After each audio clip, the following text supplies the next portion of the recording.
Okay, there we go.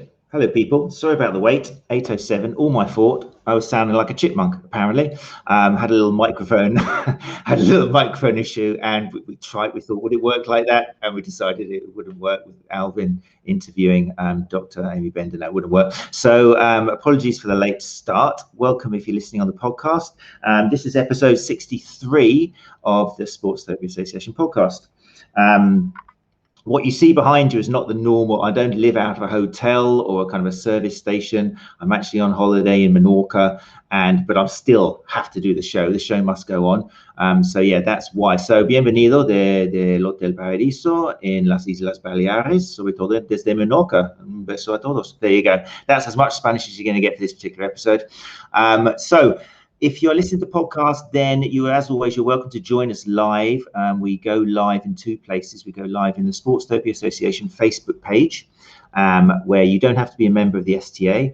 You just join up with the page, and then you can join us there. And if you don't want to come via Facebook, then you can join us via the YouTube stream. And in both cases, you'll be able to comment live. And when you comment your question, if you want, can come up onto the screen with your kind of Facebook or YouTube icon. And it's all a great little networking opportunity. And it's a nice chance for you also to have a look at what happens within the STA walls. So there we go. Right, before we move into tonight's episode, I just want to say thanks to last week's guests, so the wonderful Gemma Oliver and Andy Hosgood. So Gemma from the Physio and Therapist Support Group, who we've spoken to before on the show, was here this time with Andy Hosgood, the founder of Elevate Your Clinic. And they were talking about a fascinating subject, really interesting hearing from a physio's perspective about the integration of sports therapists into private practice and physiotherapist roles. If you haven't listened to it yet, it's quite an uplifting one for sports therapists in particular, because both Gemma and Andy were talking about how there seems to be a lack of physio roles being filled in private and clinical practice because employers are asking for physios. So there's a kind of a double-edged sword here where employers need to wise up a little bit and realize that they're advertising for a role and not for like a profession.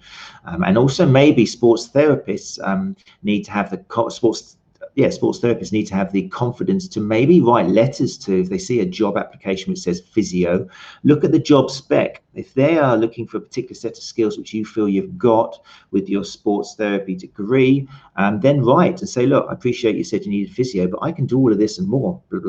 Yeah, because that's the only way from each side that we're going to change this kind of traditional idea that we need a physio in clinic. It has to be a physio with MSK. Okay, a lot of the time as a sports therapist, you'll have the skills to work in MSK, skills thanks to, particularly if you've done the degree, which a physio won't have spent that much time on those particular skills. So more about that if you want, you can listen to the podcast or you can listen to it on our website. All of the episodes in video and audio version are available at the Sports Therapy Association website, so you can see it there as well. And obviously, again, if you do like the podcast, and do please give us a rating and a little comment, particularly on Apple Podcasts, because that's what just makes the show reach new ears, which is what it's all about. We don't do it for the money, we just do it for the love. That's what we are, pure altruism, and to make sure as many people see our wonderful guests. Talking of wonderful guests, been looking forward to this all week, and that says a lot because I've been swimming and running and eating all inclusive all week, so to have this episode on my mind is something quite amazing. But it's a subject very true to my own heart, because I know that I don't do this very well at all. It's going to be all about sleep. Okay, something which really we've already kind of insinuated we need to be looking at more when we particularly do the subjective assessment and consultation with our clients or patients. We need to look at the subjective and ask them about things like sleep and how that's affecting their life, rather than jumping into some objective test and noticing that they've got one shoulder higher than the other, etc., etc. You know what I'm talking about. So this evening, I'm very excited to say that we've got somebody who I've been following and listened to on many podcasts, an expert in the field, and Dr. Amy Bender is going to be talking about the different stages of sleep, the difference between the quality and the quantity of sleep, ways of measuring your sleep, advice to give to clients, symptoms which might signify that we need to actually, as always, maybe refer our client to a professional, and lots more on the topic as well. So I think without further ado, I will bring you Dr. Amy Bender, hopefully who will not now ironically be speaking like a chipmunk. Let's do it. Hi, Emmy. Hi, it's good to hear from you without the chipmunk voice. He didn't believe me. I I so tried wanted two to make you different feel bad. computers and he still sounded like a chipmunk. I wish I'd let you feel that that was my real voice and make you feel really guilty. But it's no, I don't speak like a chipmunk, far from it. Thank you so much for joining us, particularly as are you in Calgary at the moment? I am. I'm in Calgary. You are. Fantastic. So you're in Calgary, I'm in Menorca, and the rest of the world is watching us. This is truly international. It's a fantastic thing. So yeah, thanks for joining us. Like I say, at the moment, can you see on your computer the chat on the side? Can you see names going up and down? Some people can see and some people can't. Like if I bring up this on the screen, Catherine Reimer says, Oh, "Hi I can everyone." see That's that. dedication. Yes. There you go. So if you see anything in the column that you think is an interesting question, you're welcome, very welcome to say, Matt, can you just stop talking for a second? I've seen something a bit more interesting in the side there. I'd like to address that question. Yeah, just cut me in mid-sentence. That's fine. So yeah, hi, Catherine. Thanks for joining us. Of course, I've got the polo on. There it is on that side. Of course, very professional we are. I'm sitting on my bed in a hotel room. Yeah, Catherine, thanks for joining us. And everybody else who's joining us as well via YouTube, hi to you as well. Right then. So I've listened to you so many times and admire you like the podcast, don't you? You've done quite a few podcasts now, which is great. I'm not saying you're overdoing it, but I really was trying to find a different way of saying, so how did you get into sleep science? Because I've heard you say it about 10 times. But and you must be sick of talking about your aunt, although I imagine your aunt's a wonderful person. But I don't think there's another way of starting this podcast apart from It's saying, how did you get into sleep science? Take it away.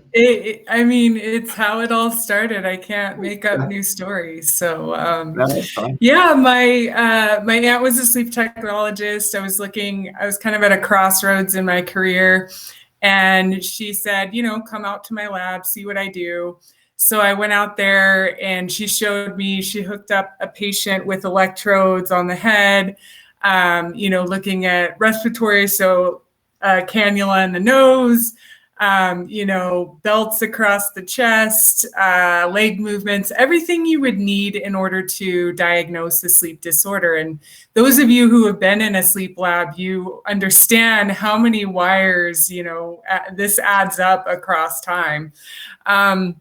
And so she showed me how those signals were translated on the screen and the different stages of sleep, which we can go into. And then I was hooked. It was just so fascinating to me that I went back home, called up every single sleep lab that I could. And there was one particular lab that let me volunteer.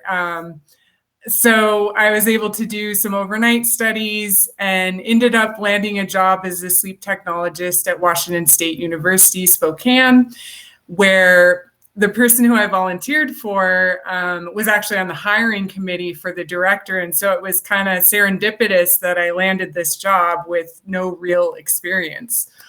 So I was a sleep technologist there this was a sleep deprivation lab. So we sleep deprived individuals for 62 hours. So we're talking about 2 full nights without sleep. These were some of the studies that we were running. And then was a sleep technologist scoring those studies for different stages of sleep, looking at the brainwave activity, the EEG activity, and also helping run these studies and train research assistants on how to do these kind of hookups.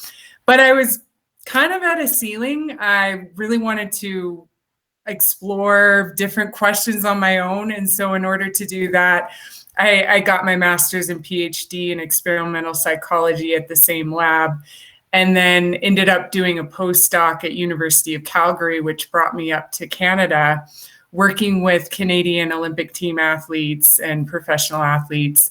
And then currently I'm at Cerebra, where it's a sleep technology startup where we're really focused on, individualized treatment and really trying to change the way we treat sleep disorders and just help people sleep better in general. Fantastic. It's interesting. I mean, my personal experiences, I don't think I know anybody who's actually been wired up whilst they slept and had that kind of analysis done. I'm interested to hear if anybody watching the show has either had it or know anybody who's had it. It seems to me, within my circle of experience, something which not many people have experienced, and I can't imagine it. I think more people are probably used to the idea these days of wearing some kind of device, or that's become quite popular with your Fitbits over here and the different things you can lie on top of. To start off, because I think most people will have heard of that, how reliable are they? Is there a comparison, or is it kind of like giving you data which is not really helping at all, or does it depend on the device? Yeah, I mean, I think they're really great at starting the conversation about sleep and potentially implementing behavior change. So if you are, if you're wearing the device and it's saying you're getting 5 hours of sleep, it may motivate you to get more sleep versus if you weren't wearing the device. So I think it's really useful in that situation. The reliability is a bit shaky. So the reliability, validity, there's been some studies to show that they're pretty good at estimating sleep duration. But when it comes to the sleep stages, they have a very difficult time accurately measuring those sleep stages. So when they compare the wearable devices to the in-lab polysomnography with all the wires and measuring brainwave activity, they aren't doing a very good job at that. So there's definitely some improvement that needs to be made. At Cerebra, we are actually working on developing a wearable device that is going to be measuring brainwave activity at the source where sleep occurs, versus these wearable devices that, it's kind of a proxy for sleep. So there's definitely room for improvement when it comes to wearables. And I think also they can potentially cause orthosomnia. So if you're an anxious person and you're really worried about your sleep, or you're focused on perfection when it comes to sleep, that can lead to some problems. I'm so glad you said that. That's interesting. Yeah, because I do worry sometimes, because I work with a lot of runners, and I know you're from a running background yourself, accomplished Ironman. How can we say Ironman anymore with all the cancelling and kind of stuff going on now? How can we still say Ironman? I feel guilty saying it, but Iron person means nothing. Anyway, you've done the Ironman competition, so we'll just stick with that. But it does sound like a weird word. We won't get into that conversation now. But I worry about devices, because I think people get a little bit besotted and they're spending too much time looking at what pace they're doing and how high their cadence is. And I imagine it could be the same thing when people start, instead of just going to sleep and concentrating on the obvious things, or we'll get to talk about them in a second. But yeah, I think it could increase anxiety. So yeah, just one thing to add on. Oh, I was just going to add on. It's about the feedback. So I think more research needs to be done in this area, but I am very curious about the feedback and how that may impact someone's performance. So for example, there was a study that showed that REM sleep, when they told participants that they got more REM sleep, they actually performed better versus the group where they're like, you didn't get very much REM, and they performed worse. And so it's the same thing. It's that kind of feedback. And we don't really know the impact of that feedback on performance. But one thing that I recommend to people is to really evaluate your sleep without going directly to the device. So think about, okay, seemed like I slept pretty well last night. And then, looking at the feedback, and potentially you may disagree with the feedback, and it could be that it just didn't measure your sleep properly last night. Okay. Yeah, great points. I've got so many questions for you in my head. I don't think I'm going to sleep. I couldn't sleep last night. I was thinking about questions to you today. Ironic, isn't it? Okay, different stages. You mentioned REM. Fantastic group. Most people have heard of REM for that probably reason. But can you tell us about the different stages of sleep? And maybe I'm interested in also, I know there's variation amongst humans as always, but the kind of time, more or less, the percentage during the night spent in each stage. Mm-hmm. So there's kind of, sleep is divided into two main categories: non-REM sleep and REM sleep. So REM sleep is rapid eye movement, and that's how it was kind of named, is they were measuring electrical activity of the eyes, and found that there were these rapid eye movements occurring during this stage. And so REM was discovered in that way. And then also there is also non-REM, which is composed of 3 different stages. So non-REM 1 is the lightest stage of sleep. It takes up about 5% of our sleep time across the night. Non-REM 2 is takes up about 50% of our sleep time across the night. So it's a very broad category. And then we have non-REM stage 3, which is the deepest stage of sleep. That's where growth hormone is being released, tissues are being repaired. And a lot of that deep sleep is occurring in the first half of the night, whereas a lot of the REM sleep will occur in the last half of the night. And although we cycle through non-REM to REM in about 90 to 110 minutes. So at the beginning of the night, you'll get a lot of that deep sleep. You'll have a little REM period occurring, maybe 5 minutes. You'll go back into the deep sleep. And then the REM periods will kind of increase as the night goes on. And so REM sleep, it takes up about 25% of our sleep time across the night. And as I mentioned, occurs a lot in the last half of the night. And that's where dreaming occurs, where you're going to wake up, remember a dream, although you can dream in any stage of sleep. REM is where you wake up from that dream and you remember it. Okay, interesting. Tell us a little bit more about the stage 3, where you said that's where like the healing can occur. That's where the kind of like the recovery is if you've been exercising, both physically and mentally, I think, as well. Tell me a little bit more of that. Well, when you exercise, actually, you have an increase in stage 3, the deepest stage of sleep, where growth hormone is being released. And it's kind of, there's an association there. So you need more recovery. So growth hormone is being released. You're getting more deep sleep, after a hard workout, let's say. So that's where growth hormones being released, tissues are being repaired. Also, there's a lot of memory benefits as well. So we see memory pruning, where you're kind of getting rid of memories that you don't need, and you're also consolidating memories. But, it's hard to try and really focus on that deep sleep. Of course, there's things we can do to improve sleep quality. But a lot of the time you can't really control the amount of deep sleep you're going to get. You can't really control the amount of REM sleep that you get. So it's just overall important to make sure that you have a good sleep duration. So between 7 and 9 hours of sleep per night for an adult, more like 8 to 10 for a teenager. And then the younger you are, the more sleep that you need. But also, there are some things you can do to improve sleep quality and maybe boost that deep sleep a little bit more as well, which we can talk about later. Okay, the questions are starting to come in, but you guys are going to have to wait because I've got a lot in my head I've got to get out or I can't just concentrate. So I will get to you, don't worry, people. I know it shows about you and not me, but for the moment. Okay, so 7 to 9, that's the quantity aspect. So is the 7 to 9 based on that's the way you're going to get into the deep sleep stage and therefore get the benefits cognitively and recovery wise? Is that why you need 7 to 9? There's more chance of getting that deep sleep, or is it not that simple? Well, as I mentioned, the deep sleep is occurring in the first half of the night. So a lot of times, even if you're getting, let's say, 5 hours of sleep, you're probably getting most of that deep sleep already. We actually did a study in this where we were comparing shift workers sleeping during the day versus those people sleeping at night. And we found that there were actually equal amounts of deep sleep between the groups, despite the shift workers sleeping way less. And I think it was around 2 hours less. They were preserving, like your brain and your body kind of preserves that part in the first half of the night.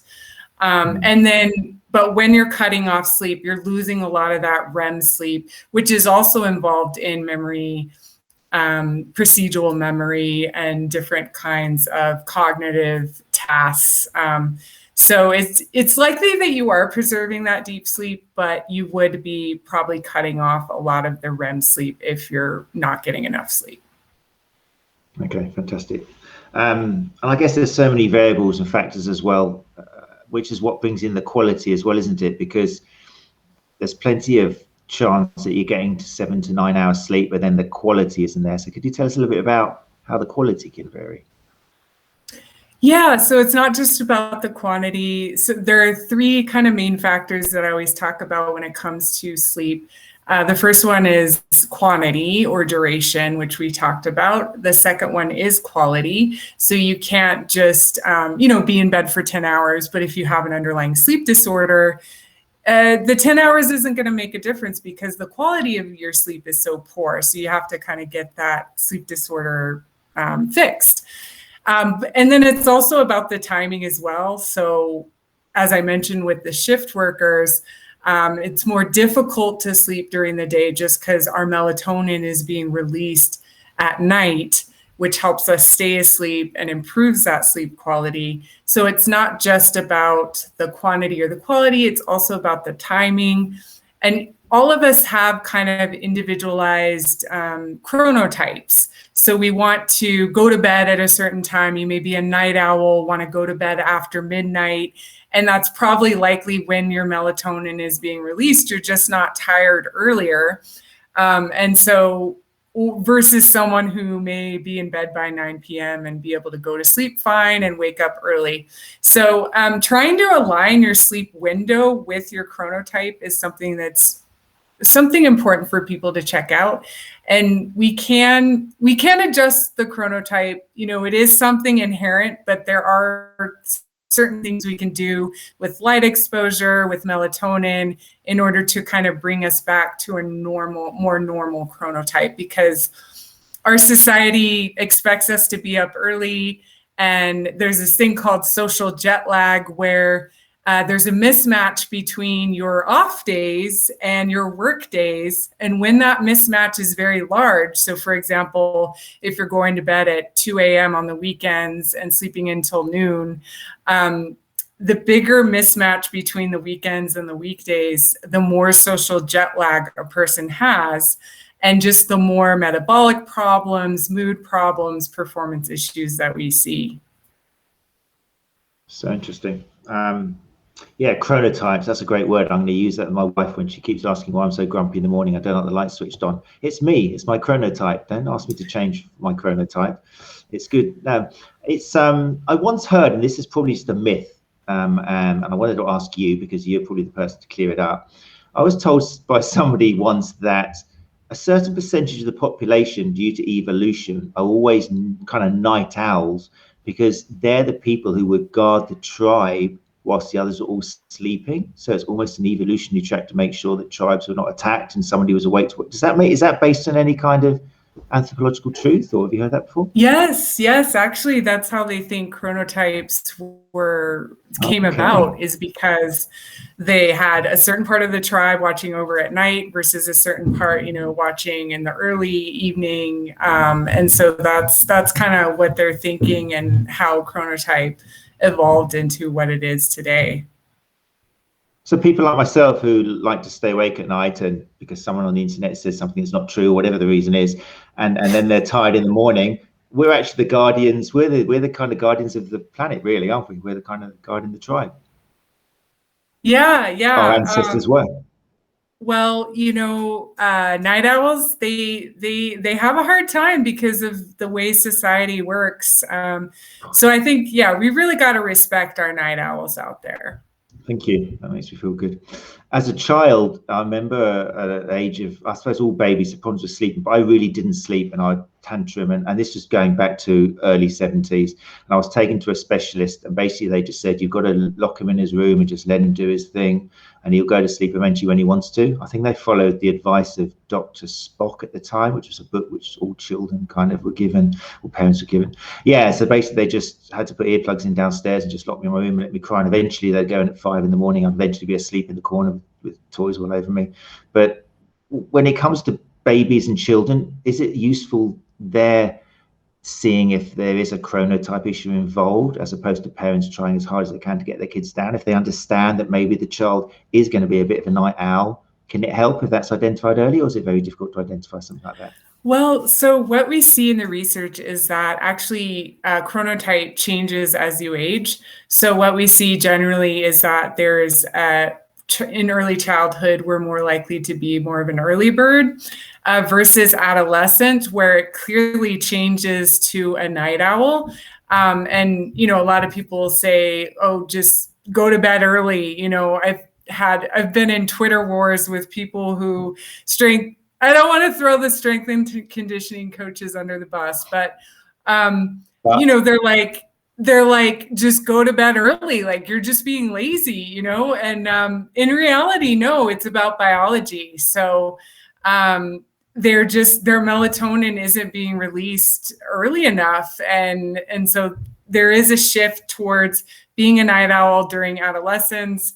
And then we kind of shift more towards early bird when we hit, you know, 50s or so, getting up there in age. So there is a transition across the lifespan, although there will be potentially some night owls occurring in childhood. You know, there's some variability. And so, yeah, it is challenging sometimes. You don't want to be awake while in bed. You don't want to go to bed too early, because then you're going to start associating your bed with being awake.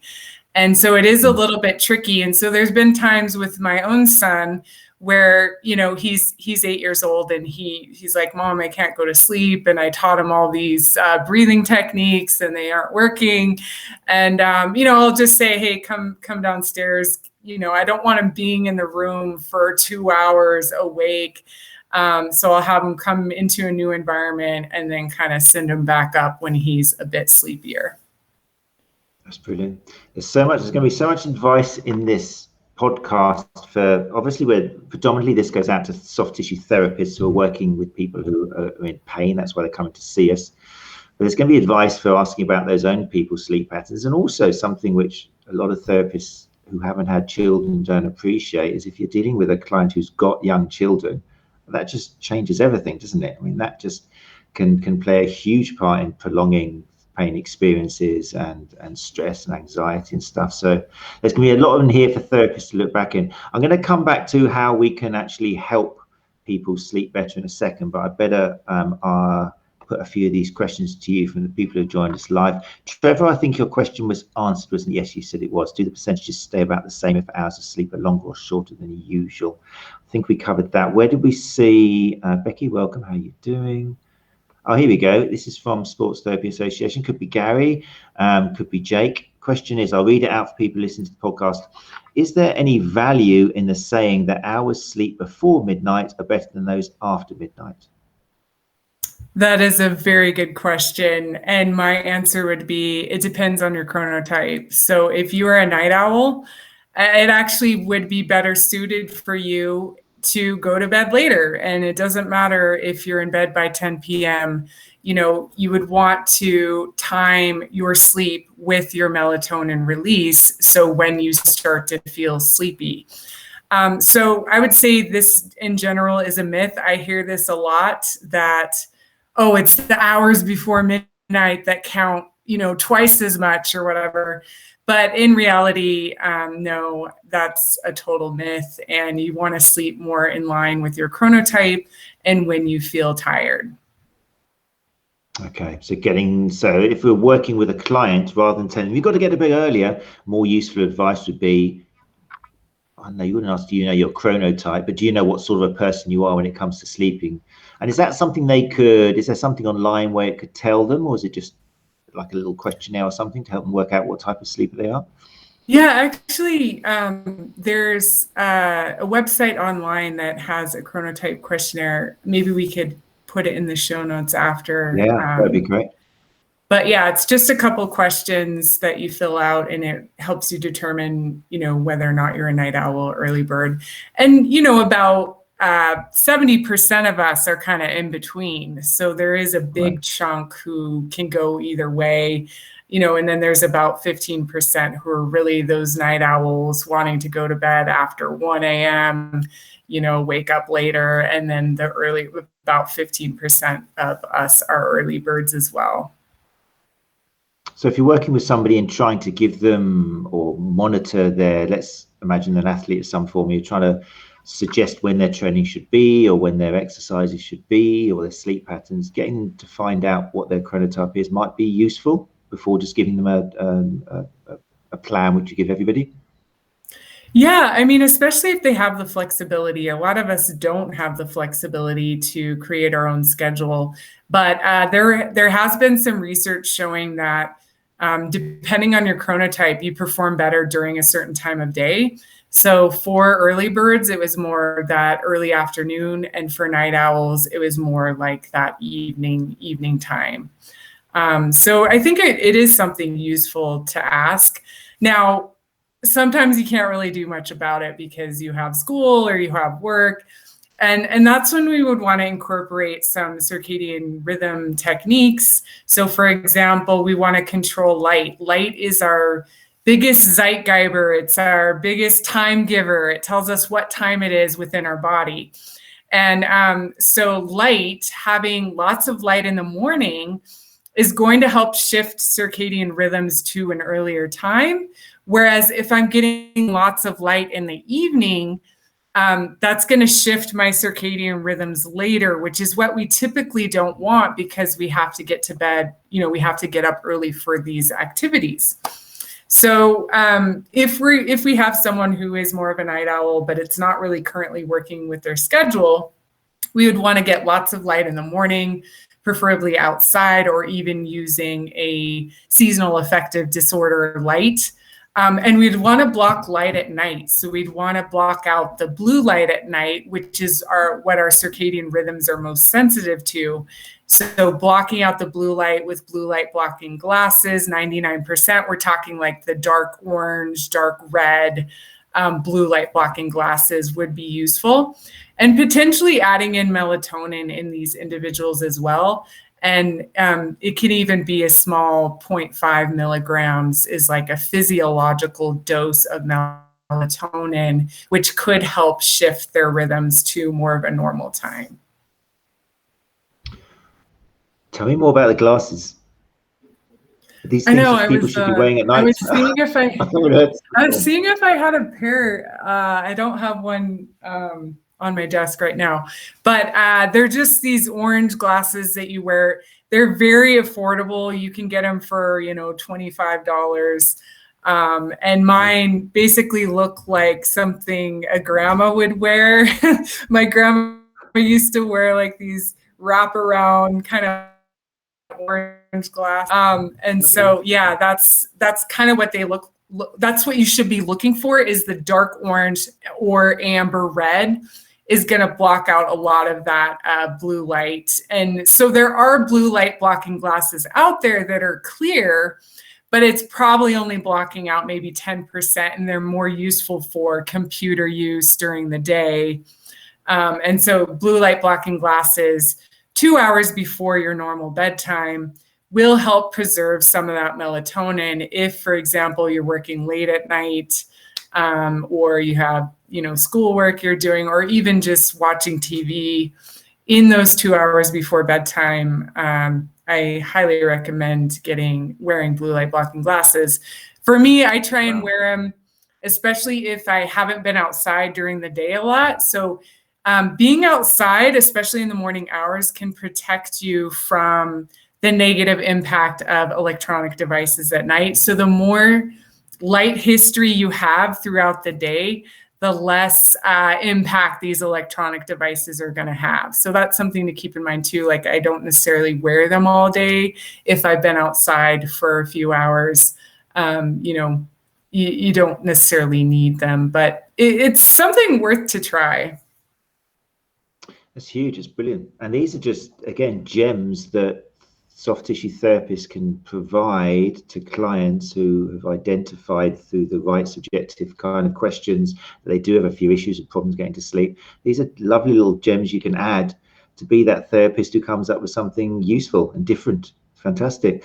You mentioned electronic devices at night. I mean, that's something which is quite well known now. I don't know to what extent people actually listen to the advice of like not having any phones on after 8 o'clock or not watching too much TV. So it's good to know that if you really have to do that, they just stick these glasses on. But I mean, should people be more aware that it can make a life-changing experience if you do manage to put the phones down like an hour before sleep? There's a lot of debate actually amongst sleep scientists whether electronic devices make a difference in sleep and melatonin. So there has been a lot of research in this area, and the research, the conclusions are that electronic devices are bad for your sleep quality. They are bad for your melatonin release. But if you take a close look at these studies, you'll see that their light history is they're in a dark room, okay, for 2 hours prior to the light exposure. So of course, this light is going to make an impact. So the studies are a little bit unrealistic in that sense. But there are actually circadian rhythm biologists who really do think that that there's kind of a riff. Some people think that they do make a difference on your overall sleep quality and have you sleeping poor. Other people think they don't make a difference. For me, I mean, it's not just about the light, but it's about the content that you're looking at as well. So that's something to consider, even if you do have the blue light blocking glasses on. If you're reading the news right before bedtime, that's probably not a good thing for your overall sleep quality and your anxiety levels, for example. So the best piece of advice is to put away the devices about an hour before bedtime and implement a relaxing pre-sleep routine to help prepare your mind and your body for sleep. And that could include taking a warm bath or shower, which is shown to temporarily increase your body temperature, but then it plummets about an hour later, making it good for sleep. Writing a to-do list before bedtime has been shown to help you fall asleep quicker versus if you're just journaling about your day. Doing some breathing techniques, doing some cognitive techniques, all of those will overall improve your sleep quality. And I think it'll make, if you can continue to do that, build that habit, it'll really make a difference down the road. Those benefits will accumulate. Fantastic. Great advice. Okay, let's have a little look. Some questions coming down the side here. Let me just zoom down a little bit. Ed Clark, here we go. We're going to get to the topic of dreams now. Reading it out for podcast listeners. Ed Clark says, why do some people never remember any of their dreams, whereas others, like me, have technicolored dreams, remember lots of them? That's a good question. Lucky you. That's pretty cool. So actually, it's been shown that you only remember your dreams if you wake up during a dream. So there could be some people out there actually who have really great sleep quality, but they're just not waking up during REM sleep where they would remember that dream. And it doesn't mean that you aren't dreaming or you aren't having REM sleep. I don't think I ever, out of the 1,000 studies that I scored, there has never been an instance where there was no REM sleep occurring during the night, despite what your watch may be telling you.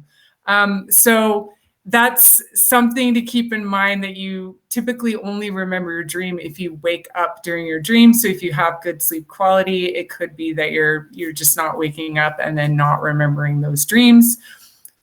It could be a underlying sleep disorder is another potential option. So for example, if someone has obstructive sleep apnea, they're stopping breathing during the night, and they're just, during REM, our muscles are paralyzed. And so it makes it a bit more difficult to breathe. Obviously, the breathing muscles are still going, but there's more chance for breathing events to occur during REM sleep where we don't have a lot of where our muscles are paralyzed. And so it could be an underlying sleep disorder as well, if someone's not really remembering their dreams. So it could go either way when it comes to dreams. And there's lucid dreams. Evidently, you can, where you can kind of control your dreams. And so there's ways to increase that with having a journal by your bed. And when you wake up, you try and write down if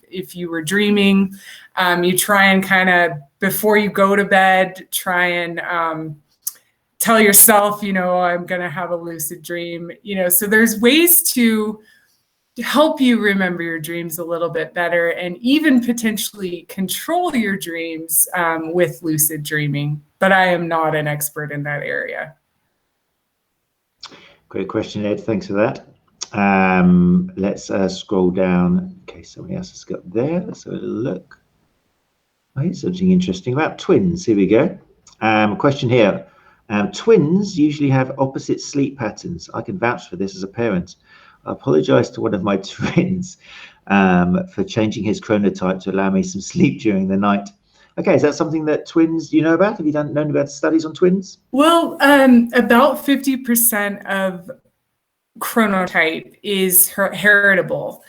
So there is another 50% that is environmental, so this could be true. I mean, a lot of times we will see twins that have similar patterns, but there is a potential for there to be different patterns when it comes to twins and chronotype. So that's very interesting that that they had the opposite sleep patterns. It could be confirmation bias, though, as in one goes to sleep and the other wakes up, and it's just, and you only remember those times. Might be, but kids, obviously, you've got 3 children yourself. And is it 3? I think mum of 3. 3, yes. So you know better than myself, who's got 2, that kids just change everything. I mean, sod your chronotype and everything else biologically you're made to be. I mean, kids just destroy everything and don't stop without sounding too despondent. I've got a 6-year-old and a 4-year-old, so I'm kind of coming out of that stage. But this is something, advice for people who have got kids in terms of helping the children sleep. The things you've mentioned have mainly been for adults. We haven't talked about things like caffeine yet, but I guess the light and that is something you can use for children as well. Is there anything else which can help, which people aren't aware of, which advice we could give patients to help their children sleep? Particularly no electronic devices before bedtime. I mean, there is some evidence that actually children have more sensitive light.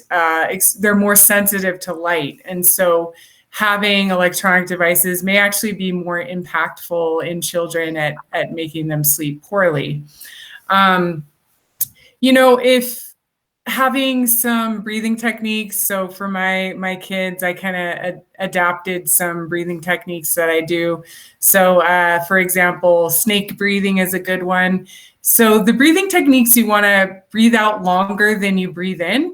And that's going to activate the parasympathetic nervous system, that relaxation system. And so snake breathing is a good one, where you breathe in and then you're just, you're hissing out and you're breathing out longer than you're breathing in. I have a birthday cake breathing that I made up.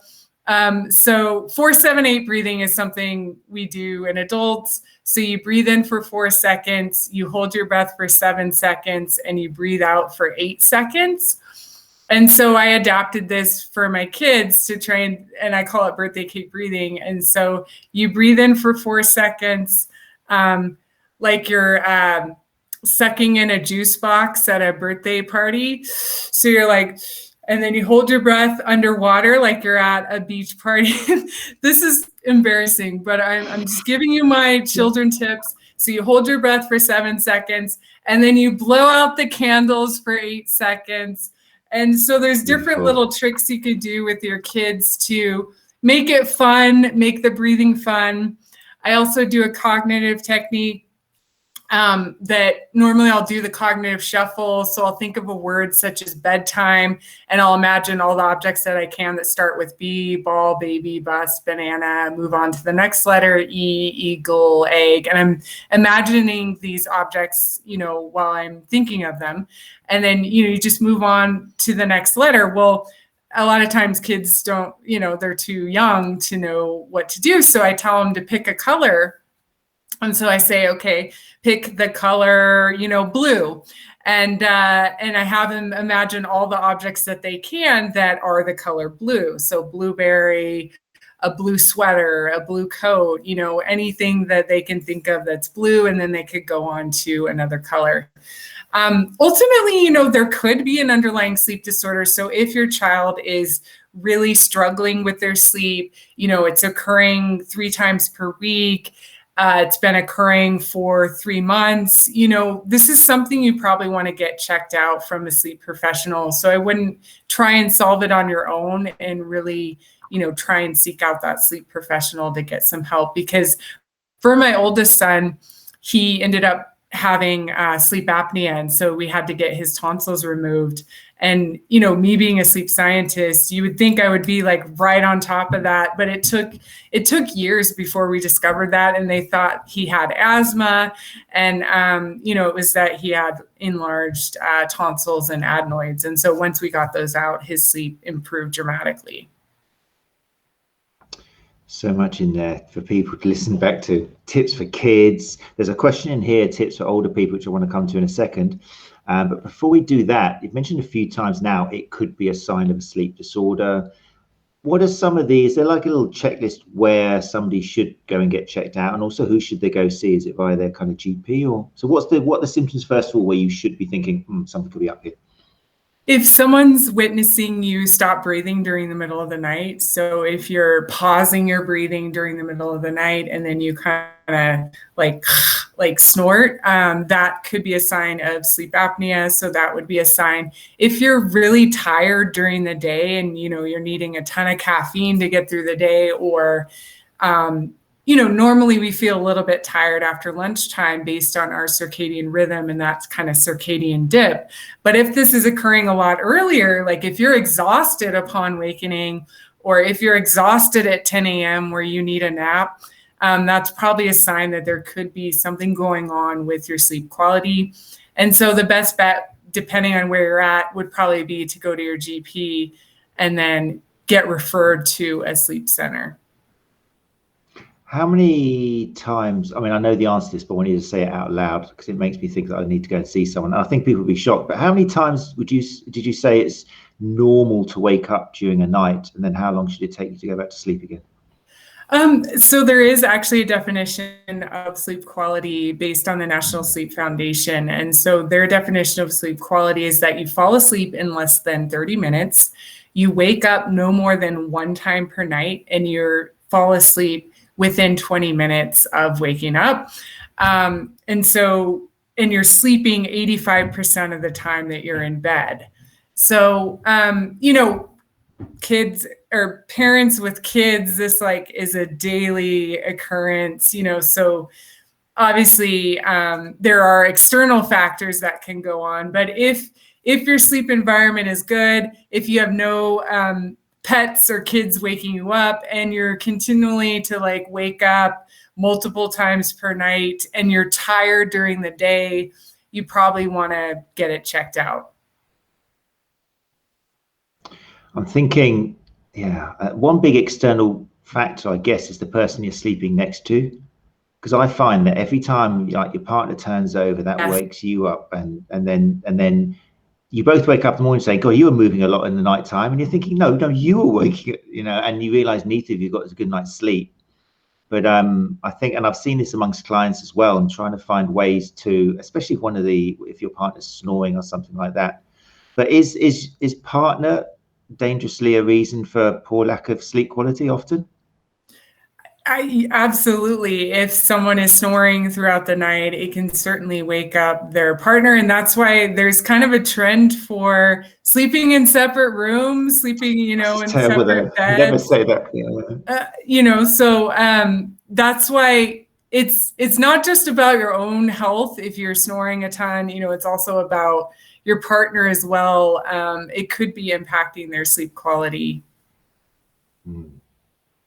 I've always wanted to, even from a younger age. Do you know the program Dragon's Den? Do you know that show? Yes. That was like for investors. Yeah. So I think when I was about 14 or something, because I've never slept well, and I'm always tired during the day, except when I'm exercising. I'm one of those people who will find it difficult to walk up the stairs or open a door, get up from a sofa, but then put me on 10-mile run and suddenly I'm alive and I feel great. But I'm only great during that run. I guess I get my body into a different state where it's just working fantastically. But during the day, shattered. But I've always wanted, I think more people would benefit from just having an all-night camera on the bed to see how much you are moving about, waking up, looking around, lying down. I think it would be fascinating to see, because I have the sensation that I'm just turning over probably 8-9 times a night. And if you Mm-hmm. are, I'm also interested in, like, sometimes in my life, and I'm sure other people can relate to this, you always wake up at a certain time and you look at your clock, and it's not just confirmation bias, it's like it's 4:33 again, this is the same as last night. And with a camera or some kind of investigation, I wonder whether that's the time the boiler clicks or a milk float goes by, or there's probably an external reason for it. But unless you do the investigation, you're never going to know, and you're still going to have this poor quality of sleep. So my Dragon's Den moments, which obviously I think Cerebra's already done and covered, obviously, was just that making this kind of home kit where people could improve their quality of sleep by videoing, by making temperature checks, by looking at noise analysis, looking how many times you're turning over, if your partner is snoring, that sort of stuff. Because there must be so much we don't know that's going on during night that's ruining our sleep. Yeah, I mean, we are in the development of a miniature EEG device, like I mentioned, and really trying to pinpoint lifestyle factors, environmental factors, and how that can impact an individual's sleep. So this is something we're very interested in, and we have a technology to look at sleep quality on a fine grain level with odds ratio product.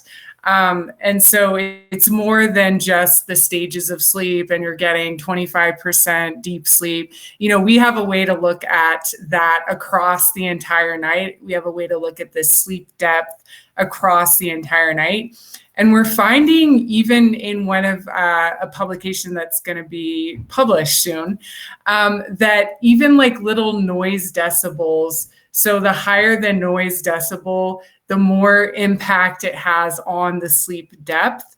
And so we are very interested in a lot of these environmental factors, and can, you know, earplugs, for example, or, we know that earplugs are helpful. We know that eye mask is helpful, but it may be more impactful for a certain individual person. And so that's what we're really interested in, is how can we identify these factors that will really impact a person's sleep quality.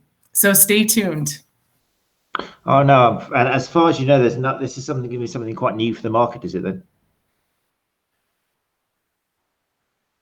What you're developing, something new? Yeah, we're going to make it available. So it'll be like a wearable device that will be paired with an app that will be able to identify a few of those lifestyle factors. I think that'd be huge. I mean, I'm looking at the website, at Cerebra website, and what are the statistics? I know probably you know better for Canada, and you might not know about the UK or England, but statistically, I've seen various numbers suggesting that it's a large amount of the population who are not getting either quantity or quality sleep and suffering for it, and it could affect your whole life, couldn't you, unless it's identified? Yeah, it's typically about a third of individuals have insufficient sleep, or their sleep quality is poor. You know, so they may be in bed for 7 hours, but the underlying sleep quality is poor due to a sleep disorder or other different factors.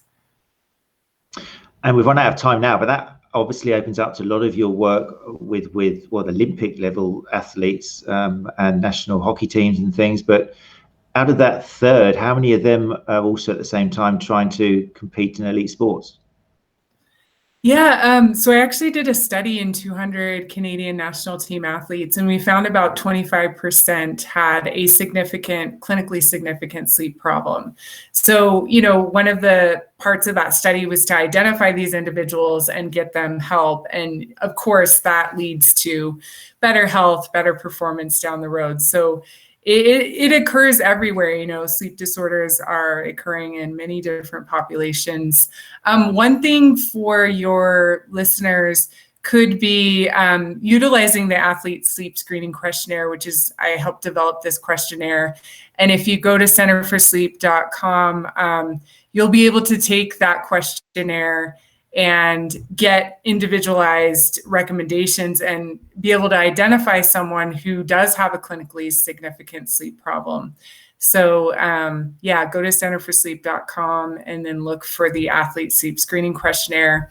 And, you know, you can even have your clients take it and then email you the results so that you can kind of see how that person is sleeping.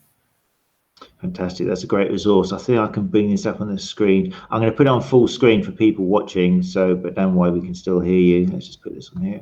I think this is the right site. Yes, centerforsleep.com. Yeah, there's a load of information on this. You said that questionnaire is on here as well. If you look in maybe if you sleep go to services, sleep services. Okay. Oh, this is just a screenshot. Oh, just okay. so people can see. But this is the website. So it sounds like that's definitely worth checking out if you're working with athletes. 25%, and they're working their heart out to try to perform fantastically, and they're missing out on something so important as sleep. It's quite incredible. Very incredible. We haven't talked yet, and we don't really have time, but I'm not sure how much they are exaggerated. But yeah, the increase in risk of injury with less than 8 hours sleep a night. I know there's some, as always, with research, we have to especially cover runners. that. It's We have to at one cover stage, yeah. It's not black and white, is it? But how would you put it at the moment? Is it something still you'd recommend to do? There are mixed results. There are definitely mixed results where some studies don't show a relationship, but there has been a significant number of publications out there showing that if you aren't getting enough sleep, or if that sleep quality is poor, that you are at a greater risk of injury. So for example, one study found it was like adolescent athletes who were getting less than 8 hours of sleep versus those who were getting more than 8 hours of sleep. Those who were getting less had almost a 2 times injury risk versus those who were getting enough sleep. And this has been shown in the military. There was one study looking at soft tissue injuries, and they found that those who were getting 4 hours or less compared to those who were getting 8 hours had almost like a 3 times risk of injury versus those who were getting more sleep. So in general, yeah, there can be a relationship between sleep and injury risk. Yeah, it's a big one. It's still definitely worth checking with your clients to see what and there's such a link normally. I mean, there are some people who seem to famously get by on 4 or 5 hours a night, and they operate fantastically. I think Margaret Thatcher, N=1, but that was an example in our country of somebody who never did more than 4 to 5 hours a night, and she managed to govern the country. But for most people, I think asking them to get 8 hours a night is quite a big task. And I wonder, I worry sometimes whether, I remember a few years ago, it might have been after the military study, where every single kind of post on social media was, if you're getting less than 8 hours of sleep, you're in chance of getting injured. I was thinking, this is going to create some massive catastrophizing and stuff, because so few people do get 8 hours of sleep, unfortunately, whether it be because of kids or work or whatever. But again, it's one of these things, you set the ideal and say, look, let's look at this. Could you find a way of getting a few more hours sleep or half an hour of sleep? Is there anything you could manage to try and get some more sleep, rather than jumping down all the other less important factors, isn't it? Yes, I mean, it is individual, but so for example, there was a father-son duo who got 4.5 and 5.5 hours of sleep. And when they looked at how common that gene mutation occurred, it was 1 in 4 million people. So the chances are that it's you is pretty slim. You know, we typically say less than 1% are true short sleepers, and the rest of us need to try and get that minimum 7 hours. And 7 to 9 hours is a big range, so it's challenging to figure out how much do I actually need. But if you're waking up without it, like, if you go on vacation, for example, hey, you're on vacation right now, you could try this. Go to bed when you feel sleepy, wake up when you naturally would wake up, don't set an alarm, and just kind of gauge how much are you averaging based on waking up without an alarm clock. And then, are you feeling tired during the day, or do you feel pretty good? And I think somebody mentioned regularity in here. Regularity is a very important component. And so there's been studies to show that if you take 2 groups who are getting equal amounts of sleep, but one group is regular and the other group is irregular with their sleep patterns, Those who are irregular have more performance issues, like with academic performance, they aren't doing as well. They have obviously more social jet lag. Their melatonin is just kind of all over the place, and their sleep quality is poor. So trying to go to bed at the same time, trying to wake up at the same time is a key factor. Fantastic. Look, I know it's 9:07, and I know you've bound to have lots of. It's about, is it 2 o'clock where you are? Yeah, 2 o'clock. So you've still got a full day ahead of you, Amy. So I'm not going to keep you much longer. There's so many other questions here which we haven't. It's a huge subject. You must really enjoy the work you do, because people find it so personal, don't they? When they know that you're an expert on sleep, they must have so many questions for you, which shows that it's such an important part of our culture and our need, isn't it? Yeah, but I was gonna say I'm the most popular person at the party. They all want to tell me about their sleep problems. I bet you love that. So maybe next time, if we could do a follow-up. You've proven here, people, that when we say things like send questions to Matt at the sta.co.uk, that's when you should send questions to Matt at the sta.co.uk. So maybe we could do a follow-up or something. And we'll have exact questions for people. Like there's people talking about what about the older populations, which is really important. There's something about, is snoring classified as a sleep disorder? That's interesting to know as well. Can you have quality sleep whilst just snoring? So many. I'm interested actually. Can you have quality sleep and still snore all night? Well, I mean, snoring is a obstruction of the airway. It's a partial obstruction of the airway, so it's not ideal. It's strange. Some of my best night's sleeps tend to be if I have been at some kind of celebration, drunk too much red wine, and then snored all night. And my wife complains, but I wake up in the morning feeling totally refreshed. Normally because I haven't dreamt. I always feel better if I can't remember any dreams. If I can remember dreams and I feel like, that's why I'd like a camera. Sometimes I feel like I haven't been asleep. I've just been sitting there thinking about different scenarios in my head, which I call dreams. I've got to feel myself one night. Is it possible that you get a better night's sleep when you don't remember your dreams? Well, we kind of talked about that. So yeah, if you're not waking up during your dreams, you wouldn't be remembering your dreams, and so your sleep quality may be better. But generally with alcohol, it messes up your sleep quality. So you may be an anomaly here. It's the best night's sleep. I think it depends. If you're the sort of person who's got so much going over in your head, like some people, again, I'll turn to my wife and go, when you close your eyes at night time, what do you see? And she'll go, nothing. I've closed my eyes. It's just empty. It's relaxed. And I'm like, I close my eyes. I've got gorillas with signals. I've got elephants dancing around. I've got all sorts of things happening in my head. But some people seem just to. That's why I can't go to sleep straight away. It's I take out the visual input. That's it. My mind's on fire. Yeah, you gotta try the breathing. You gotta try the cognitive. Try those out. Okay, that's great. These are all tips which I'll make sure go into the show notes, Amy. It's been fantastic. There's so much information there, and so much more we could ask you. So thank you so much for your time. If people want to get into contact with you or find out more of the things you've been talking about, what was the website? What's the website you mentioned? I haven't got a screenshot of it. Oh, centerforsleep.com. That's where you can go to the athlete sleep screening questionnaire. And then you can find me on social media. I'm at Sleep for Sport. I'm on Instagram and Twitter. And yeah, I also am working on a website. Sleep Into Win? Yeah, sleepintowin.com. Can people go to that yet? I want to put that up here because it's a great website, and let's just put it in here. It's kind of in development. Oh, is it? Okay, so it's not there yet, but this is like before it's even ready, people. Sleep Into Win. Stick it in your books, and that'll be one to look for. Is it going to be a and then .com? check out Cerebra as well. That's my current role. That's Cerebra.sleep, isn't it? If I remember rightly. Is that the website? Cerebra.sleep? I should know. I'll put you on the spot there. Don't worry. Just Google Cerebra. Here we go. Look, I'll bring it up. Down. For people who are listening to podcasts, Cerebra.health. Yeah. There we go. We knew that. Yeah, there's a load of information on there as well. And just again, like I said, the interesting statistics of I think it was on here where we had the how many people was it? I think it was a third of people or something.